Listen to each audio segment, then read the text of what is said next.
तुम्हीसुद्धा तेच कांदे पोहे खाऊन कंटाळला आहात का? मग ह्या प्रकारचे पोहे एकदा नक्की करून पहा.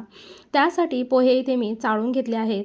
एक नारळ फोडून घ्यायचा आहे. त्यातलं पाणी आपल्याला काढून घ्यायचं आहे आणि त्याच पाण्याने पोहे भिजू घालायचे आहेत. नारळाच्या पाण्याने पोहे इथे मी भिजू घातले आहेत. थोडा वेळ बाजूला ठेवून देऊया.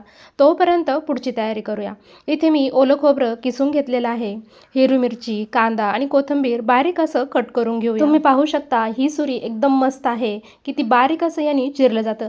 तुम्हाला सुद्धा ही सुरी पाहिजे असेल तर कमेंटमध्ये लिंक टाईप करा. भिजवलेल्या पोह्यामध्ये बारीक चिरलेला कांदा, कोथिंबीर, किसलेलं ओलं खोबरं, चवीनुसार मीठ, 1 चमचा साखर घालून व्यवस्थित सगळं हे एकत्र करून घ्यायचं आहे. आता याला फोडणी देऊया. त्यासाठी इथे मी पॅनमध्ये तेल घातलं. मोहरी, जिरे, हिंग, कढीपत्ता, शेंगदाणे, हिरवी मिरची घालून छान हे एकत्र करून घ्यायचं. मस्त ही फोडणी पोह्यांवर घालायची, एकत्र करून घ्यायचं. इथे आपले नाश्ता सेंटरसारखे मऊ लुसलुशीत दडपे पोहे तयार आहेत. साध्या पोह्यापेक्षा हे पोहे अगदी भारी लागतात. उन्हाळ्यात पोटाला थंड आणि पचायला हलके फुलके असे दडपे पोहे फक्त 10 मिनिटात तयार होतात. लिंबू आणि शेव घालून सर्व करायचे. एकदा नक्की करून पहा आणि कसे झाले हे मला कळवा.